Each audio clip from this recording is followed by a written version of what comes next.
രമണൻ പോലെ ഒരു ഹിറ്റ് അത് നല്ല സിംറ്റംസ് ആണ്. നല്ല സിനിമ എന്ന് പറയുന്നതിന്റെ ഒരു സിംറ്റംസ് ആണ് ആ കണ്ടതൊക്കെ. അതല്ല ഏത് ജോണറിൽ പെട്ടതാണെന്നുള്ളതില്ല. രോമാഞ്ചം എനിക്ക് വളരെ ഇഷ്ടപ്പെട്ട സിനിമയാണ്. അപ്പൊ ഓരോ കാലഘട്ടത്തിലും അതിൻ്റെതായ സിനിമകൾ വരും. തമാശ എന്ന് പറയുന്ന സിനിമയ്ക്ക് ഒരു മരണമില്ല. കഥയും കാര്യങ്ങളൊക്കെ റെഡിയാണ്, സ്ക്രിപ്റ്റൊക്കെ പൂർണ്ണമായിട്ടിരിക്കുകയാണ്. ചേട്ടന് ഏറ്റവും വേദനിപ്പിച്ച സംഭവം ഓർക്കാൻ പറഞ്ഞ ഏതോർക്കും? അതൊക്കെ ഞാൻ മറന്നുപോയി. സെറ്റപ്പും നല്ലതല്ല, കഥാപാത്രവും നല്ലതല്ല. അതിനെ കുറിച്ചാണ് ഞാൻ മാറിയത്. നെഗറ്റീവ് ക്യാരക്ടർ വന്നിട്ടുണ്ട്. മമ്മൂക്കായിൽ നിന്നും കിട്ടിയ ഒരു ഉപദേശം ഉണ്ടായിരിക്കും എപ്പോഴും. മലയാള സിനിമയിലുള്ള എല്ലാവരും ഒരു ജീവിത യാത്ര ഒരു പുസ്തകമാക്കണമെന്ന് തോന്നിയിട്ടുണ്ട്. ഹിസ്റ്ററി ഒന്നും വരുന്നുണ്ട്. ഈ സിനിമയിൽ എന്തുമാത്രം വിശ്വാസം അർപ്പിച്ചാണ് അശ്വൻ ചേട്ടൻ ഡേറ്റ് കൊടുത്തത്? എന്ത് ചോദ്യം?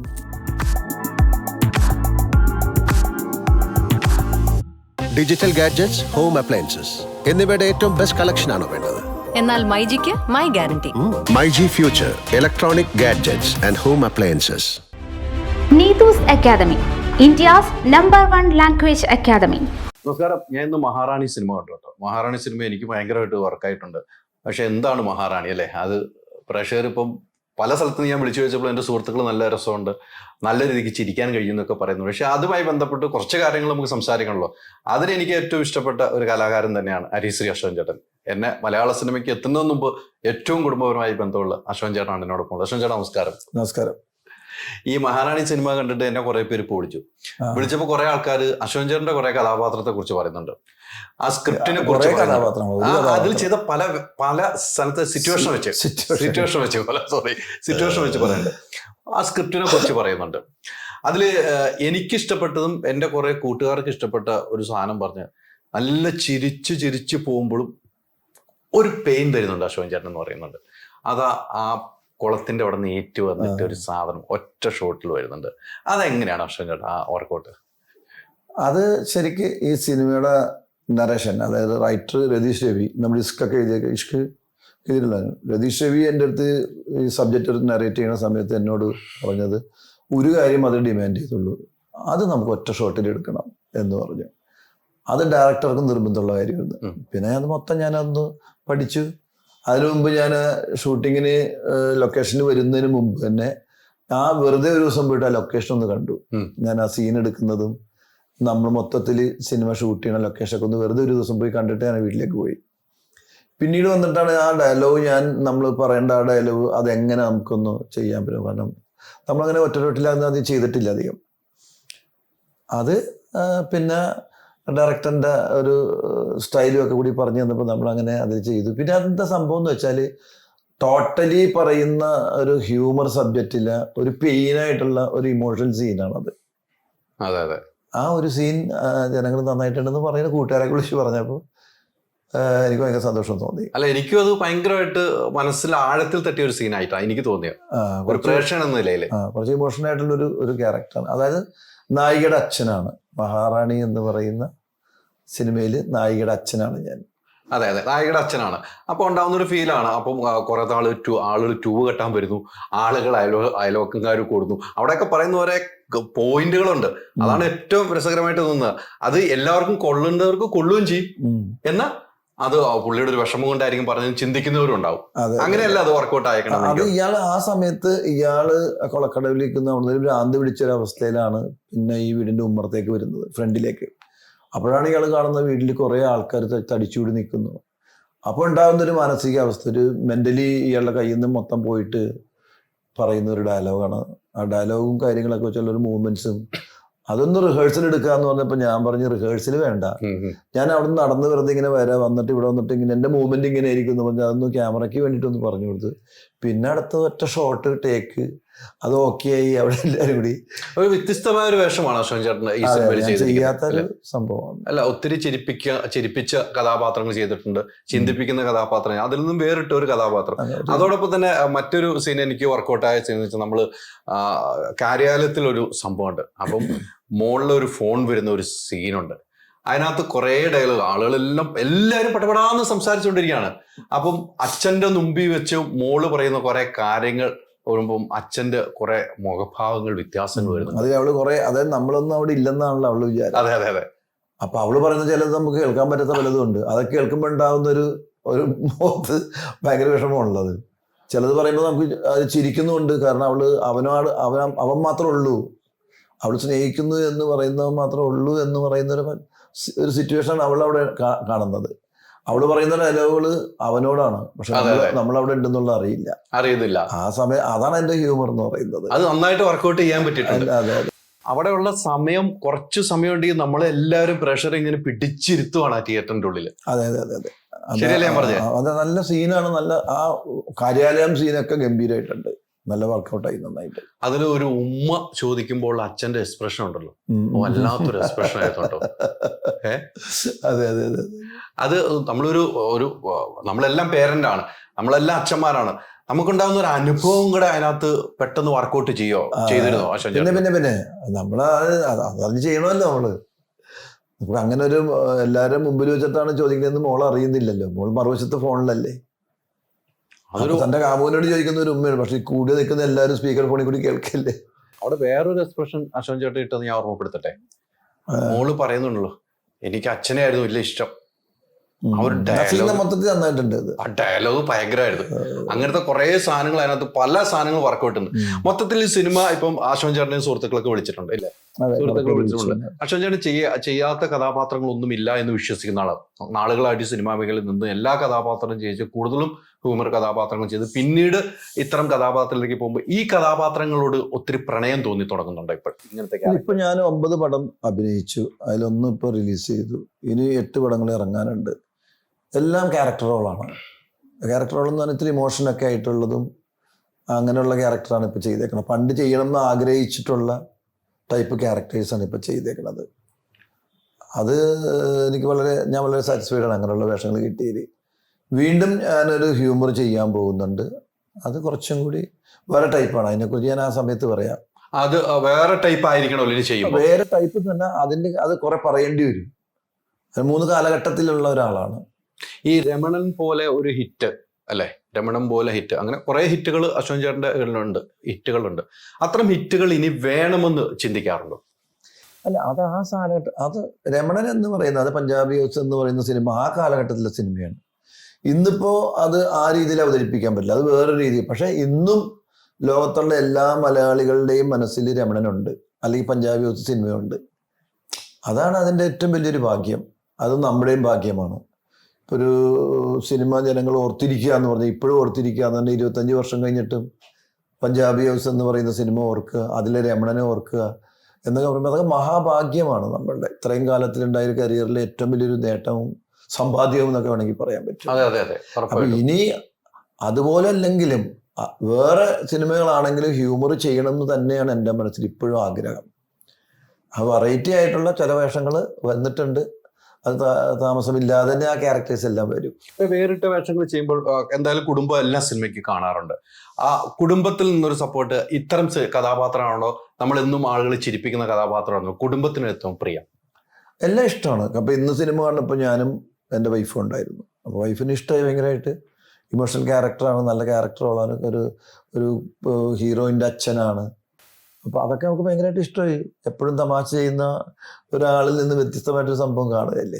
ഒരു ഫാമിലിക്ക് കൊള്ളാം എന്ന് പറയാൻ പറ്റുന്ന ഒരു സിനിമയാണിത്. കാരണം നമുക്ക് മക്കളുള്ള ഒരു അച്ഛനും അമ്മയ്ക്കും, അല്ലെങ്കിൽ സഹോദരങ്ങളുള്ള സഹോദരിമാർക്കും, അങ്ങനെ എല്ലാവർക്കും ചേർന്ന ഒരു സിനിമയാണെന്ന് ഒറ്റ വാക്കിൽ പറയാവുന്ന സിനിമയല്ലേ ഇത്? അതെ, ഇതിപ്പോ ആർക്കും ഇഷ്ടപ്പെടുന്ന ഒരു സബ്ജക്റ്റാണ്.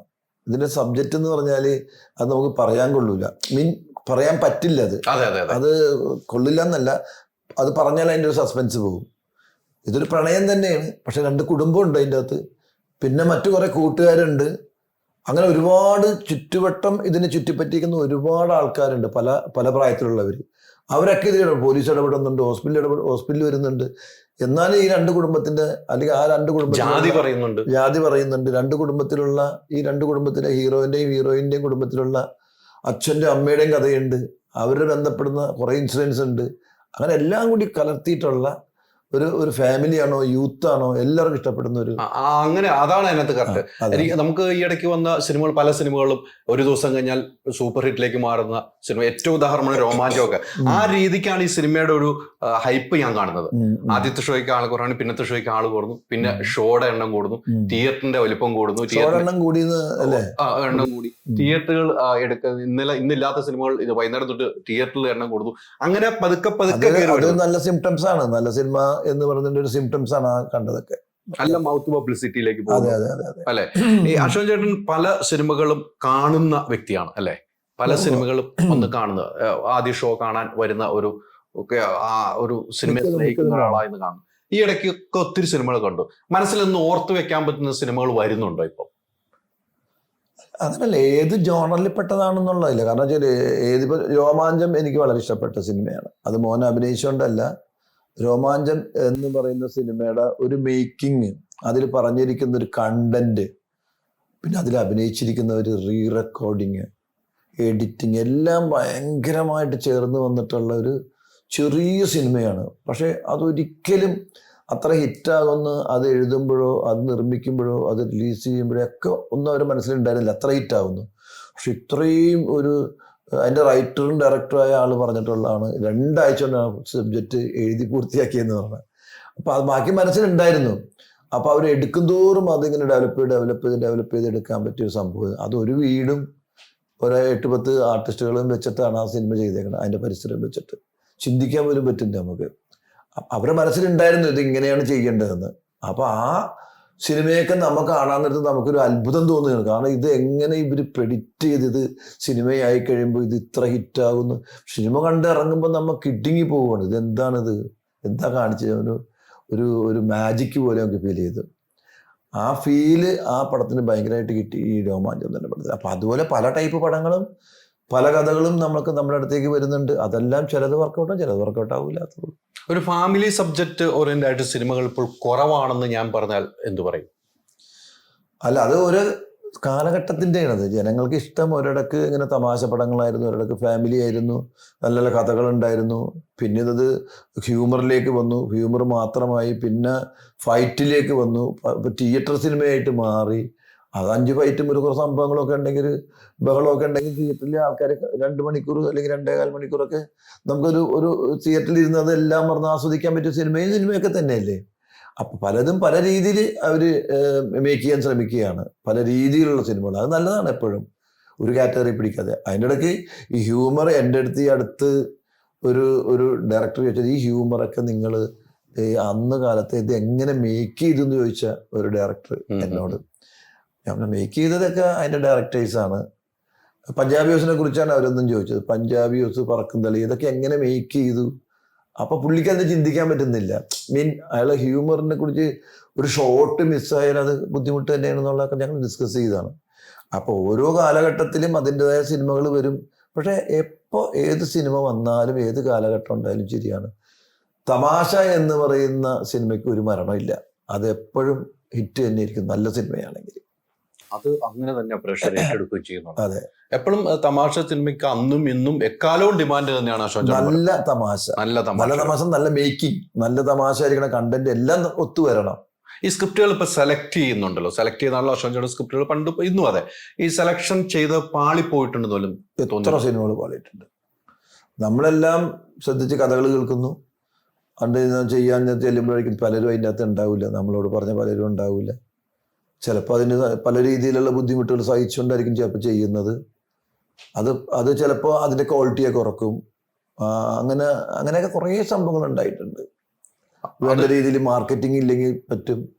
പലതും നമ്മൾ പല രീതിയിലും കേൾക്കുമ്പോൾ ഭയങ്കര രസമായിട്ട് തോന്നും. ഇങ്ങനെയാണെന്നൊക്കെ പറയുമ്പോൾ ഓക്കെ, ഇന്ന ആളാണ്, മറ്റേ ആർട്ടിസ്റ്റാണ്, മറ്റേ റീ റെക്കോർഡിങ് അതാണെന്നൊക്കെ പറയും. നമ്മളെല്ലാം കേട്ട് ഭയങ്കര രസത്തിലടിച്ച് അവിടെ ചെല്ലുമ്പോൾ പല കാരണങ്ങൾ കൊണ്ടും ചിലപ്പോൾ ചില ആർട്ടിസ്റ്റുകൾ മാറും, ചിലപ്പോൾ പറഞ്ഞ രീതിയിലൊന്നും അത് വരില്ല. അങ്ങനെ അസ്വസ്ഥനാക്കിയിട്ടില്ല. അങ്ങനെ അതൊക്കെ എല്ലാവർക്കും സംഭവിക്കുന്നതാണ്. നമ്മൾ പ്രതീക്ഷിക്കുന്നതല്ല അവിടെ കിട്ടുന്നത്. നമ്മൾ വളരെ പ്രതീക്ഷിച്ചു പോകുന്ന നല്ല സബ്ജക്ട്, നമ്മളിൽ വന്ന സബ്ജക്ട് വേണ്ട എന്ന് പറഞ്ഞ സബ്ജക്ട് തള്ളിയപ്പം പിന്നീട് അത് ഹിറ്റ് അടിച്ചിട്ടുണ്ടോ? അങ്ങനെ ഉണ്ടായിട്ടെന്ന് എനിക്ക് തോന്നുന്നില്ല. കാരണം ഞാനങ്ങനെ നമുക്ക് വേണ്ട എന്ന് പറയുന്നത് വളരെ റെയറാണ്. ചെയ്തിട്ടുള്ളൂ. അങ്ങനെ വലിയ ഹിറ്റുകളൊന്നും ആയിട്ടൊന്നുമില്ല. ഇനി ഒരു ലക്ഷ്യബോധത്തോടു കൂടിയുള്ള യാത്രയാണ്, അന്നും ഇന്നും അതേ ലക്ഷ്യബോധത്തോടുള്ള യാത്രയാണ്. എപ്പോഴും അശോകൻ ചേട്ടൻ അഭിനയിക്കുന്നതും ഒരു സിനിമ ഡയറക്ഷൻ ചെയ്തിട്ടുണ്ട്, ഒരു സിനിമയാണ് ഡയറക്ഷൻ ചെയ്തിരിക്കുന്നത്. എപ്പോഴും ഇഷ്ടം അഭിനയം തന്നെയാണല്ലേ? തീർച്ചയായിട്ടും. ഞാനിപ്പോൾ വേറൊരു പടം ഡയറക്റ്റ് ചെയ്യാനായിട്ട് ഇങ്ങനെ സ്ക്രിപ്റ്റിംഗ് ഒക്കെ കഴിഞ്ഞിരിക്കുകയാണ്. പക്ഷെ അപ്പോഴൊക്കെ കൂടുതൽ നല്ല നല്ല വേഷങ്ങൾ വരുന്നു, വെറൈറ്റി ആയിട്ടുള്ളത്. അപ്പൊ പണ്ട് ആഗ്രഹിച്ചിരുന്ന വേഷങ്ങളാണത്. അപ്പൊ അതിന് ഇപ്പൊ ചെയ്തില്ലെങ്കിൽ പിന്നെ ചെയ്യാൻ പറ്റില്ല. അപ്പൊ ഇനിയിപ്പോ അത്തരം സിനിമകൾ കുറച്ച് നമ്മൾ ചെയ്യും. അതനുസരിച്ചിട്ട് നമ്മൾ ടൈമും കാര്യം നോക്കിയിട്ട് ഒരു സിനിമയും കൂടി ഡയറക്റ്റ് ചെയ്യും. ഒരു സിനിമ ഉടനെ ഇല്ല എന്താണെങ്കിലും അത് കഥയും കാര്യങ്ങളൊക്കെ റെഡിയാണ്, സ്ക്രിപ്റ്റും ഒക്കെ പൂർണ്ണമായിട്ട് ഇരിക്കുകയാണ്. പക്ഷെ അത് ഇരിക്കുന്തോറും അതുപോലെ പിന്നെ ഞാൻ അത് വർക്ക് ചെയ്തുകൊണ്ടിരിക്കുന്നുണ്ട്. ഒന്നും കൂടെ മെച്ചപ്പെടുത്തി സമയം കിട്ടും തോറും. പിന്നെ ആ സബ്ജക്റ്റ് എപ്പോഴും പറയാൻ പറ്റിയതാണ്, അതുകൊണ്ട് തന്നെ നമുക്ക് പേടിയില്ല. ഏത് സമയത്തും ഇറങ്ങാവുന്ന ഒരു സിനിമയാണ്, ഇറക്കാവുന്ന ഒരു സിനിമയാണത്. അതുകൊണ്ട് വലിയ പ്രശ്നമില്ല. ഈ പറഞ്ഞ പോലെ പണ്ട് അശോകൻ ചേട്ടൻ ഒരു കൂട്ടുകാരനായിരിക്കാം അല്ലെ, ഒരു കൂട്ടക്കളി എന്ന് വേണമെങ്കിൽ പറയാം. പണ്ട് മിമിക്രിയിൽ പറഞ്ഞ ഭാഷ പോലെ കൂട്ടക്കളി എന്നൊരു സിനിമയിലൂടെയാണ് പോകുന്നത്. ഇപ്പൊ വരുന്നതെല്ലാം ഒരു അച്ഛൻ കഥാപാത്രത്തിലേക്ക് മാറി ഇല്ലേ, അച്ഛൻ കഥാപാത്രങ്ങൾ കിട്ടുന്നു, ഒരു ഏജ് വർദ്ധിക്കുന്ന കഥാപാത്രത്തിലേക്ക് പോകുന്നു. ആ കഥാപാത്രങ്ങൾ ചെയ്യുമ്പോൾ മനസ്സിന് വളരെ തൃപ്തനായിട്ട് തന്നെയല്ലേ പോകുന്നത്? അതെ അതെ അതെ അതെ. പിന്നെ നെഗറ്റീവ് ക്യാരക്ടർ വന്നിട്ടുണ്ട്, അപ്പൊ അതിന്റെ പണി നടക്കുന്നുണ്ട്, സ്ക്രിപ്റ്റിങ് കാര്യങ്ങളൊക്കെ ആയിട്ട്. പിന്നെ പഴയ പോലെ കുറച്ചും കൂടി യങ് ആയിട്ടുള്ള ക്യാരക്ടേഴ്സും വന്നിട്ടുണ്ട്. അതുകൊണ്ടാണ് നമ്മൾ തടിയൊന്നും അധികം വെക്കാതെ നമ്മൾ വേറൊരു അപ്പിയറൻസിൽ നമ്മൾ ചെയ്യാൻ പോകുന്നുണ്ട്. കുറച്ചും കൂടി ഈ പ്രായത്തിലും മഹാറാണി ചെയ്തിട്ടുള്ള ഏജ് ആയിട്ടുള്ള ക്യാരക്ടറേക്കാളും വളരെ യങ് ആയിട്ടുള്ള ക്യാരക്ടർ ചെയ്യുന്നുണ്ട്. പിന്നെ 3 കാലഘട്ടത്തിലൂടെ സഞ്ചരിക്കുന്ന ഒരു കഥാപാത്രം വന്നിട്ടുണ്ട്. അതൊരു ലീഡിങ് സബ്ജക്റ്റാണ്, അതും ചെയ്യാൻ പോകുന്നുണ്ട്. ഇനി ചെയ്യണമെന്ന് തോന്നി മനസ്സിൽ എപ്പോഴും ഇങ്ങനെ നിൽക്കുന്ന, എനിക്കത് ചെയ്യണം, എനിക്കത് കിട്ടിയിരുന്നെങ്കിൽ എന്ന് ആഗ്രഹിക്കുന്ന ഒരു കഥാപാത്രം ഉണ്ടാവില്ല? നെഗറ്റീവ് ക്യാരക്ടർ ചെയ്യണമെന്ന് വലിയ ആഗ്രഹമുണ്ട്. പക്ഷെ അതിനൊരു കഥ വന്നിട്ടുണ്ട്, സബ്ജക്റ്റ് പറഞ്ഞാൽ അവർ ഫുൾ എഴുതി കഴിഞ്ഞിട്ട് നമുക്ക് ഇരിക്കാമെന്ന് പറഞ്ഞു. അതിൽ കുറച്ച് ഡിഫറെൻ്റ് ആയിട്ടുള്ള സംഭവമാണ്. അതൊരു 3-4 പേരെ കൊല്ലുന്ന ഒരു ക്യാരക്ടറാണ്. നമുക്കത് കഴിയുമെന്നുള്ളതാണ്. അല്ല അതല്ല, അത് ആ ക്യാരക്ടർ ഇപ്പം എൻ്റെ ശരീരം വെച്ചിട്ട് ചെയ്യാവുന്ന കാര്യങ്ങളാണ്. അത് ചെയ്യണമെങ്കിൽ എന്താ സംഭവം എന്ന് വെച്ചാൽ 4 പേരെ കൊല്ലുന്നുണ്ടെങ്കിലും 3 പേരെ കൊല്ലുന്ന കാണിക്കുന്നില്ല, ഒരാളെ കൊല്ലുന്നത് കാണിക്കുള്ളൂ. ഇങ്ങനെയാണ് മറ്റു 3 പേരെ കൊന്നതെന്ന് പറയുന്നുള്ളൂ. അത്ര ഒരു കഥാപാത്രം വന്നിരിക്കുകയാണ്. അങ്ങനെ അത് നെഗറ്റീവാണ്, പക്ക നെഗറ്റീവ് ക്യാരക്ടറാണ്. ശ്രീ അശോകൻ എന്ന് പറയുന്ന പ്രേക്ഷകർ അങ്ങനത്തെ ഒരു ആളെ ആയിരിക്കില്ല എന്ന് ചിന്തിച്ചിരിക്കുമ്പോഴാണ് ഇത്ര ഒരു കഥാപാത്രം. അതും ചെയ്യണം, കാരണം അത് വെച്ചിട്ട് നമ്മളൊരു കോമഡി ചെയ്യുന്നു എന്ന് പറഞ്ഞുകൊണ്ട് ഇപ്പോഴത്തെ ഒരു ജനറേഷൻ എന്ന് പറയുന്ന ഒരു ഓഡിയൻസ്, കാരണം അവർക്കറിയാം ഒരു ആർട്ടിസ്റ്റ് എന്താ. നമ്മളൊക്കെ നേരത്തെ കുറേ കൊടുത്തിട്ടുള്ളതാണ്, ഇതിനുള്ള മനസ്സിൽ സ്ഥാനമുണ്ട്. എന്നും പറഞ്ഞൊരു തീരെ മോശമായിട്ടുള്ള ക്യാരക്ടർ അല്ല അത്. ഇയാൾ എന്തിനു വേണ്ടിയാണ് ഇതൊക്കെ ചെയ്യുന്നുള്ളത് നമ്മളൊക്കെ വളരെ വ്യക്തമായിട്ട് പറഞ്ഞു വരുമ്പോൾ അത് മനസ്സിലാവും. ഒരു ക്രൂരനായിട്ട് ചിത്രീകരിക്കപ്പെടുവോ ആ സിനിമ കഴിയുമ്പോൾ? ആയിരിക്കാം ചിലപ്പോൾ, അതിന്റെ അങ്ങനെയും ആവാം. അതിന്റെ ഒരു വർക്ക് നടന്നുകൊണ്ടിരിക്കുകയാണ്. ഒന്ന് ഒരിടയ്ക്ക് സിനിമ ഒന്ന് കുറഞ്ഞിരുന്നു, സിനിമയൊന്നും മാറി നിന്നിരുന്നു. അന്നൊക്കെ വളരെ ബുദ്ധിമുട്ടിയോ മാനസികമായിട്ട്? ഇല്ലില്ല, എനിക്ക് അങ്ങനെ ഒന്നും തോന്നിയിട്ടില്ല. എനിക്ക് നല്ല വേഷം വരുമ്പോൾ ചെയ്യാന്നും പറഞ്ഞ് എന്നെ മാറി. നമ്മളെ തേടി വരുന്ന വേഷം ഇല്ലാഞ്ഞിട്ടല്ല, സിനിമ ഇല്ലാഞ്ഞിട്ടല്ല. വന്ന സിനിമകളെല്ലാം വളരെ എന്താ പറയുക, ഇപ്പോഴത്തെ ജനറേഷന്റെ ഭാഷയിൽ ക്ലീഷ ആയിരുന്നു. ഫുൾ സെറ്റപ്പും നല്ലതല്ല, കഥാപാത്രവും നല്ലതല്ല. അങ്ങനെ കുറച്ചു കാലം ഞാൻ മാറിയിരുന്നു, വേണ്ടെന്ന് വെച്ചു. പക്ഷെ എനിക്ക് അപ്പോഴും ബുദ്ധിമുട്ടൊന്നും ഉണ്ടായിരുന്നൊന്നുമില്ല. പക്ഷെ ആ സമയത്തും പിന്നെ ഈ കോവിഡ് വന്ന സമയത്ത്, പ്രളയം വന്ന സമയത്തൊക്കെ ഒരുപാട് സിനിമകൾ ഞാൻ കണ്ടു. ഒത്തിരി സിനിമകൾ, എല്ലാ ഭാഷകളിലും സിനിമകൾ കണ്ടു, പല ഭാഷകളിലും. അത് വളരെയധികം ഗുണം ചെയ്തു എനിക്ക്. ഇപ്പൊ നമ്മൾ അതൊക്കെ കാണുമ്പോൾ അങ്ങനത്തെ സിനിമകൾ കുറെ കണ്ട് അതുപോലത്തെ കുറെ ക്യാരക്ടർ ചെയ്യാൻ കൊള്ളാം എന്ന് ആഗ്രഹമുണ്ട്. അതിപ്പോ ഏതെങ്കിലും അതുപോലെ ഒരു ക്യാരക്ടർ വരികയാണെങ്കിൽ നമുക്കത് മനസ്സിലുണ്ടാവും. അതെ അതെ അതെ അതെ, അതൊക്കെ വളരെ ഗുണം ചെയ്ത കാര്യങ്ങളാണ്. ഒരു സമയത്ത് അശോകൻ ചേട്ടൻ വലിയ കൂട്ടുകെട്ടായിരുന്നു. ആ വലിയ കൂട്ടുകെട്ട് അല്ല, ഒരു ഗ്യാങ്. അശോകൻ ചേട്ടൻ എവിടെ പോയാലും ഒരു ഗ്യാങ്, അവർക്ക് വലിയ സ്നേഹം വാരിക്കോരി കൊടുക്കും. ഇന്നും അങ്ങനെ തന്നെയാന്ന് തോന്നുന്നു. ആ കൂട്ടുകെട്ടിലൊക്കെ നിലനിർത്തി തന്നെ പോകുന്നുണ്ട് ഈ സമയങ്ങളിലൊക്കെ. തീർച്ചയായിട്ടും. ഫ്രണ്ട്ഷിപ്പ് എന്ന് പറഞ്ഞാൽ അത് അങ്ങനെയാണല്ലോ. ഫ്രണ്ട്ഷിപ്പ് ഇല്ലെങ്കിൽ പിന്നെ എന്തിനുള്ള നമ്മുടെ കുടുംബം, പിന്നെ നമ്മുടെ സുഹൃത്തുക്കള്, അതെല്ലാവരും നമ്മുടെ കൂടെ എപ്പോഴും ഉണ്ട്. അവരൊന്നും ഞാൻ ഉപേക്ഷിച്ചിട്ടില്ല. അവരോടൊപ്പമുള്ള യാത്ര ഇപ്പോഴും കുഴപ്പമില്ല. ഏറ്റവും കൂടുതൽ അശോകൻ ചേട്ടനെ സഹായിച്ച ഒരു വ്യക്തി എന്ന് പേര് പറഞ്ഞാൽ ആരെ പറയാൻ പറ്റും? ആരെ സഹായിച്ച്? അശോകൻ ചേട്ടനെ ഒന്ന് സഹായിച്ചു എന്ന്. ഒരുപാട് പേരുണ്ട്, ഒരാളൊന്നുമല്ല, ഒരുപാട് പേരെന്നെ സഹായിച്ചിട്ടുണ്ട്, സിനിമയിലും ജീവിതത്തിലും. ആ സഹായം ഒത്തിരി കൈത്താങ്ങായിട്ടുണ്ടല്ലേ നമ്മുടെ ഉയർച്ചയ്ക്ക്? തീർച്ചയായിട്ടും ഒത്തിരി പേര് നമ്മളെ ഹെൽപ്പ് ചെയ്തിട്ടുണ്ട്. അശോകൻ ചേട്ടന്റെ ജീവിതത്തിൽ ഒരു മനുഷ്യനെ എങ്ങനെ സ്നേഹിക്കണമെന്നാണ് ഒരു കാഴ്ചപ്പാടിൽ പറയാൻ പറ്റുന്നത്? എനിക്കൊരു ഉപദേശം പോലെ. ഇങ്ങനെ സ്നേഹിക്കണമെന്ന് ഒരിക്കലും പറയാൻ പറ്റില്ല. എല്ലാവരും നമ്മൾ ഇഷ്ടപ്പെടണം, സ്നേഹിക്കുകയും ചെയ്യണം, ബഹുമാനിക്കണം, എല്ലാം ഉണ്ടെങ്കിൽ കൊടുക്കുക, ഇല്ലെങ്കിൽ ഇല്ലെന്ന് പറയുക. നമ്മുടെ ശരീരം കൊണ്ടും നമ്മുടെ ആരോഗ്യം കൊണ്ടും പിന്നെ നമ്മുടെ ധനം കൊണ്ടും ഒക്കെ സഹായിക്കാം നമുക്ക്. അത് ഉള്ളതുപോലെ കൊടുക്കുക എന്നുള്ളതാണ്. അത് നമ്മൾ അങ്ങനെ ഒരു മനസ്സുണ്ടാകുക എന്നുള്ളതാണ് ഏറ്റവും വലുത്. അത്രേ ഉള്ളൂ. അശോകൻ ചേട്ടനെ ഏറ്റവും വേദനിപ്പിച്ച സംഭവം ഓർക്കാൻ പറഞ്ഞ ഏതോർക്കും? അതൊക്കെ ഞാൻ മറന്നുപോയി. ഒരു മനുഷ്യന് ഒരു ഏറ്റവും പെയിൻ കിട്ടിയിരിക്കുന്ന സംഭവം ഉണ്ടാവുമല്ലോ. അങ്ങനെയൊക്കെ ഉണ്ട്. പക്ഷെ ഞാൻ അതൊന്നും അങ്ങനെ മനസ്സിൽ അങ്ങനെ സൂക്ഷിക്കുന്നില്ല. ഉണ്ടായിട്ടുണ്ട് പണ്ട്. പിന്നെ അതും വെച്ചുകൊണ്ട് നടക്കുന്ന ഒരാളൊന്നും അല്ല. നമുക്കുണ്ടായിട്ടുണ്ട്, അത് അവിടെ വന്നു, അവിടെ വെച്ച് പോകുന്നു അല്ലേ? അത്രേ ഉള്ളൂ അല്ലെ? ഇപ്പൊ ഈ പറഞ്ഞ പോലെ രാഷ്ട്രീയം പറഞ്ഞപ്പോ ഒരു കാര്യം കൂടി ഇപ്പൊ ഈ രാഷ്ട്രീയത്തിലുള്ളവർ, ഈ സിനിമയിലുള്ള രാഷ്ട്രീയം പറയുന്നവർക്ക് സർക്കാരിൽ നിന്നും പല സ്ഥാനമാനങ്ങൾ കിട്ടുന്നുണ്ട്. ഇപ്പൊ സെൻസർ ബോർഡ് ആണെങ്കിലും അങ്ങനെ കിട്ടുന്നുണ്ട്.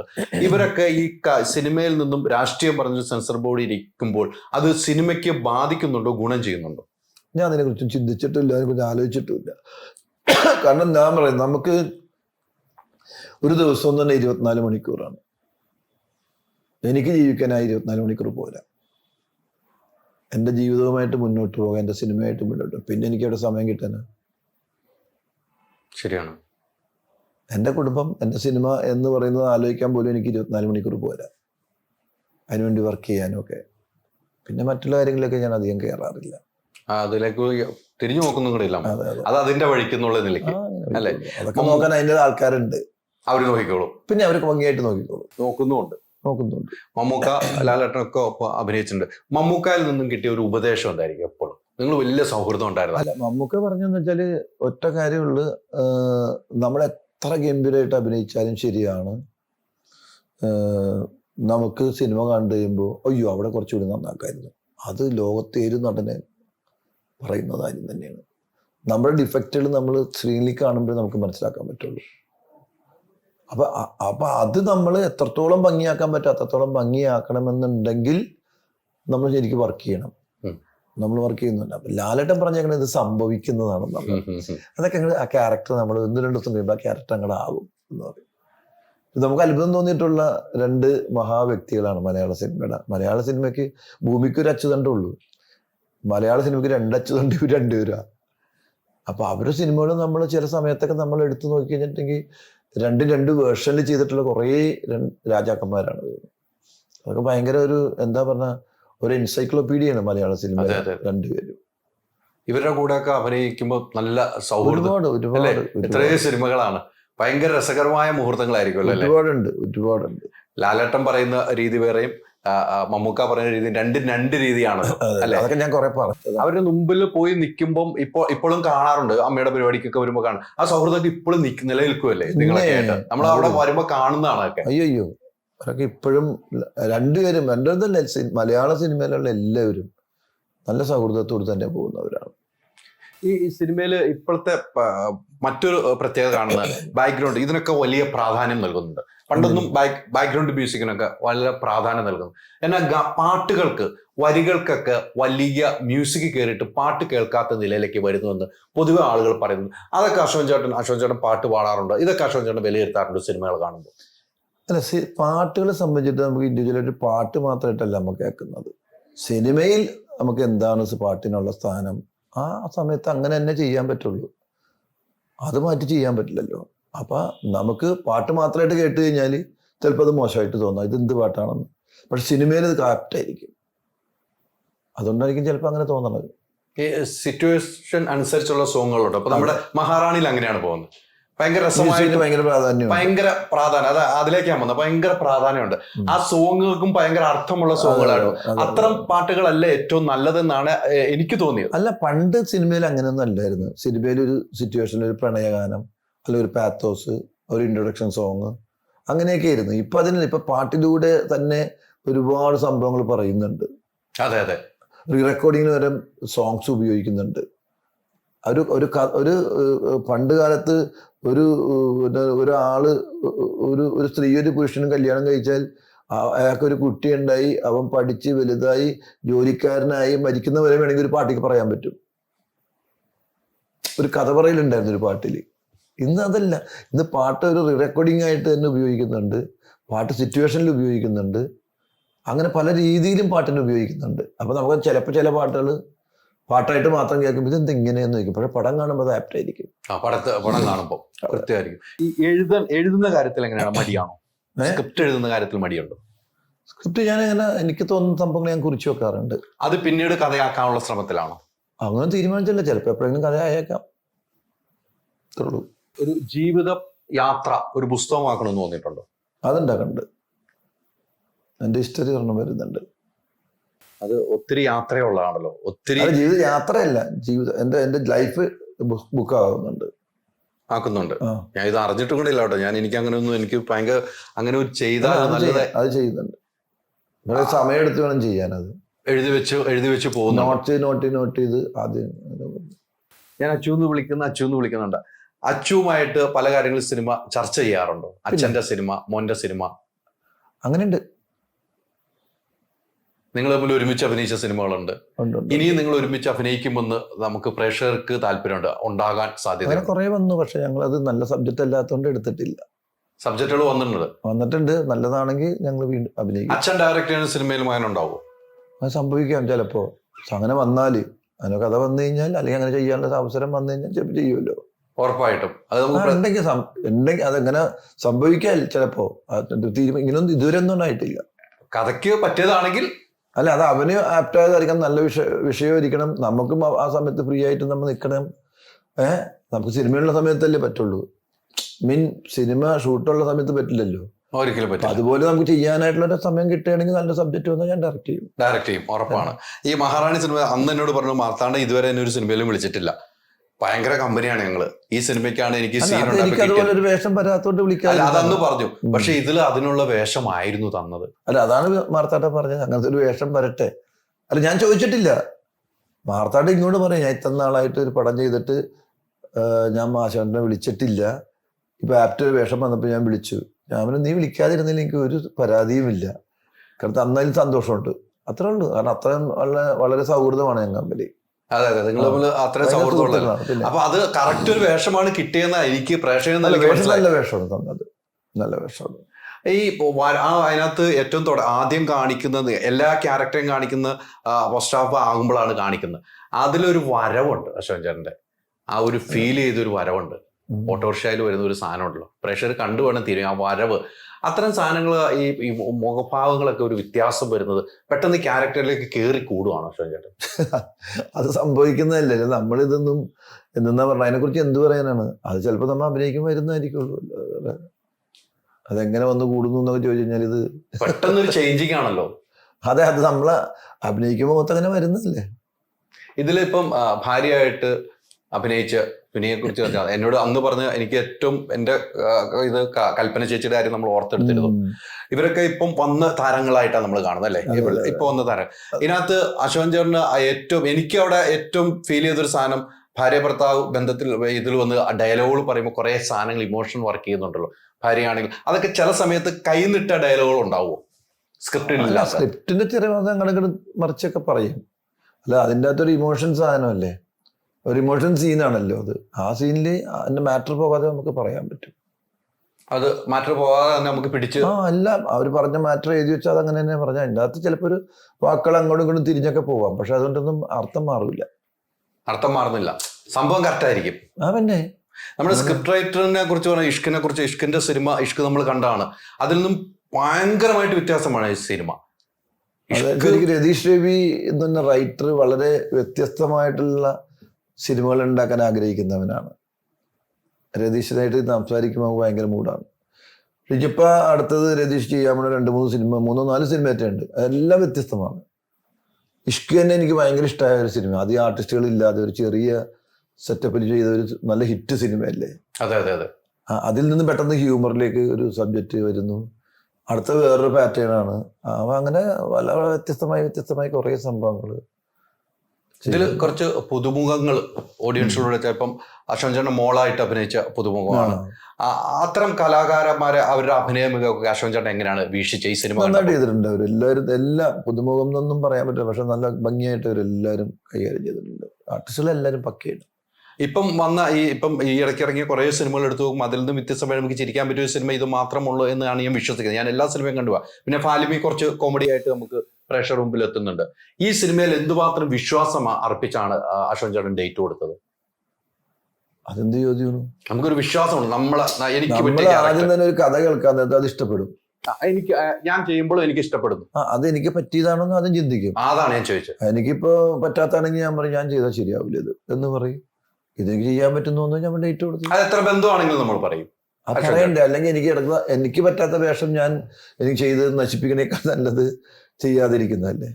തീർച്ചയായിട്ടും. അതെ, ഇതെനിക്ക് ചെയ്യാൻ പറ്റുന്ന ബോധ്യം വന്നപ്പോൾ ഞാൻ ഡേറ്റ് കൊടുത്തു. ഈ ക്യാരക്ടർ ഇന്ന ആളുകളാണെന്ന് അശ്വൻ ചേട്ടനോട് പറഞ്ഞിട്ടുണ്ടായിരുന്നോ? മെയിൻ ആർട്ടിസ്റ്റുകൾ ഇന്ന ആൾക്കാരാണെന്ന് പറഞ്ഞു, അവരൊക്കെയാണ് ചെയ്യണേന്ന് പറഞ്ഞു. ഒരു ചേർത്തലയാണ് ലൊക്കേഷൻ. ഒത്തിരി സിനിമകൾ ചരിത്രം സൃഷ്ടിച്ച സ്ഥലമാണ് ആലപ്പുഴ ചേർത്തല. അവിടെ തന്നെയാണ് നമ്മുടെ ലൊക്കേഷൻ ഉണ്ടായത്. ആ വീട്ടിലേക്ക് ഒരു അനുഭവം എന്തായിരുന്നു? ആ ലൊക്കേഷൻ സമയത്ത് ഒരു അനുഭവം? ഇതൊക്കെ കറക്റ്റായിട്ട് നമുക്ക് ഇതിനു വേണ്ടി പണിത് വെച്ച പോലത്തെ വീടുകളൊക്കെ ആയിരുന്നു. കൃത്യമായിട്ട് സെറ്റിട്ട പോലത്തെ ഒരു വീടായിരുന്നു. കാരണം അതൊക്കെ ഒറിജിനൽ അവിടെ ഉണ്ടായ വീടുകളാണ്. എൻ്റെ വീട്, എൻ്റെ അനിയൻ്റെ വീട് എന്ന് പറഞ്ഞാൽ അപ്പുറത്ത് പണിതുകൊണ്ടിരിക്കുന്നത് ദുബായ്ക്ക്. അങ്ങനത്തെ വീടൊക്കെ കറക്റ്റ് അതുപോലെ ഇപ്പോൾ ഈ പാർട്ടി ആഫീസ്, ആ കാര്യാലയം എന്ന് പറയുന്ന സാധനമൊക്കെ നമ്മൾ കറക്റ്റ് അതുപോലെ തന്നെ കിട്ടിയത്.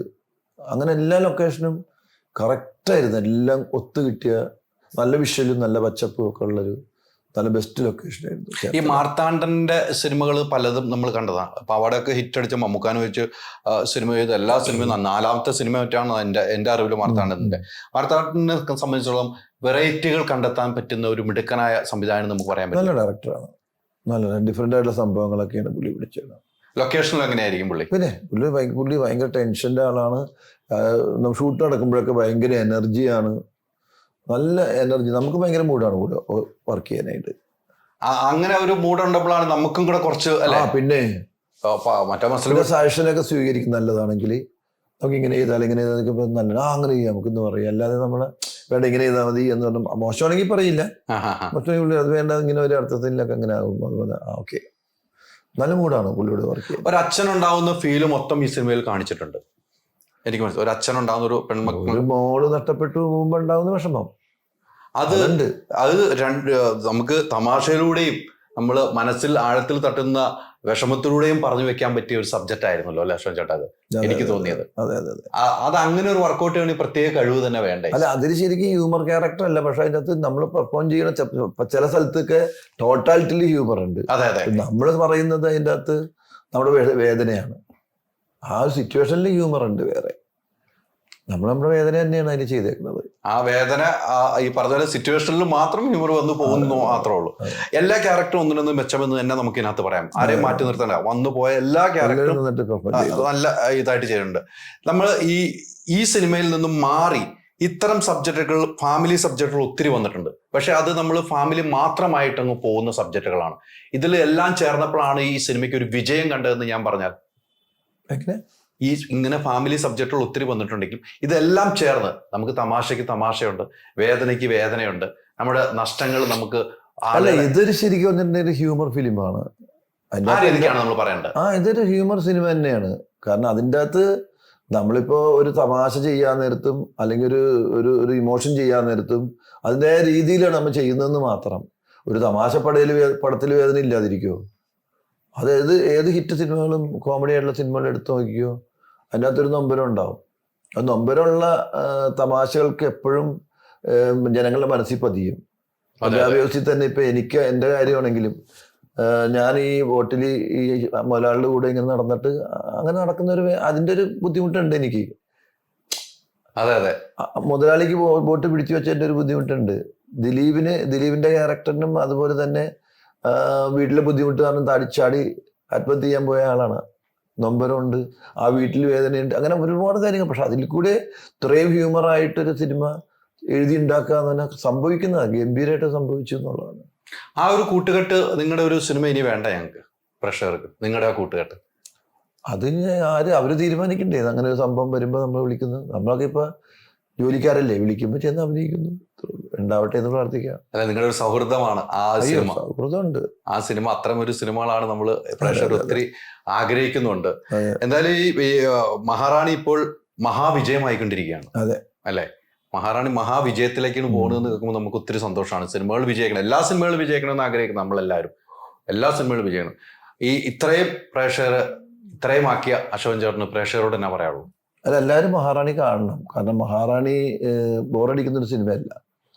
നമുക്കൊരു 2 മണിക്കൂർ, 2.7 ഉള്ളൂ, 2 മണിക്കൂർ ആസ്വദിച്ച് സിനിമ കാണാൻ പറ്റിയ ഒരു സിനിമ തന്നെയാണ്.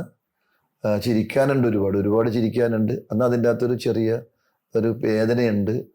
ആ ഒരു വിഷയം തന്നെ നല്ലതാണ്, എല്ലാവർക്കും ഇഷ്ടപ്പെടുന്നതാണ്. അതായത് ഏറ്റവും ശരി ഒരു ഫാമിലിക്ക് ഇഷ്ടപ്പെടും, യൂത്തിന് ഇഷ്ടപ്പെടും, അത് പറഞ്ഞിരിക്കുന്ന രീതി ഇഷ്ടപ്പെടുന്ന പലരും ഉണ്ട്. അപ്പോൾ എല്ലാവർക്കും ഇഷ്ടപ്പെടുന്ന രീതിയിലുള്ള ഒരു നല്ല സിനിമയാണ് മഹാറാണി. എല്ലാവരും കാണണം. തീർച്ചയായിട്ടും ഈ സിനിമ അത്രയും നല്ല രീതിയിലേക്ക് തന്നെ മേക്ക് ചെയ്ത സിനിമയാണ്. ഈ പറഞ്ഞ അശോകൻ ചേട്ടൻ പറഞ്ഞാൽ എല്ലാവർക്കും ഉൾക്കൊണ്ട് കാണാൻ പറ്റിയ ഒരു സിനിമയാണ് ഈ സിനിമ. ഇത്തരം സിനിമകളാണ് വിജയിക്കേണ്ടത്. എല്ലാ സിനിമയും വിജയിക്കണം, ഇത്തരം സിനിമകളും വിജയിക്കണം. ആ വിജയത്തിലേക്ക് പോകുന്നു ഈ സിനിമ. ഇനി ഇതിന്റെ ആഘോഷങ്ങളൊക്കെ ആയിട്ട് വീണ്ടും നമുക്ക് ഒത്തുചേരാൻ കഴിയട്ടെ എന്ന് ജഗദീഷിനോട് നമ്മൾ ആത്മാർത്ഥമായി പ്രാർത്ഥിക്കുന്നു അശോകൻ ചേട്ടൻ. അതെ.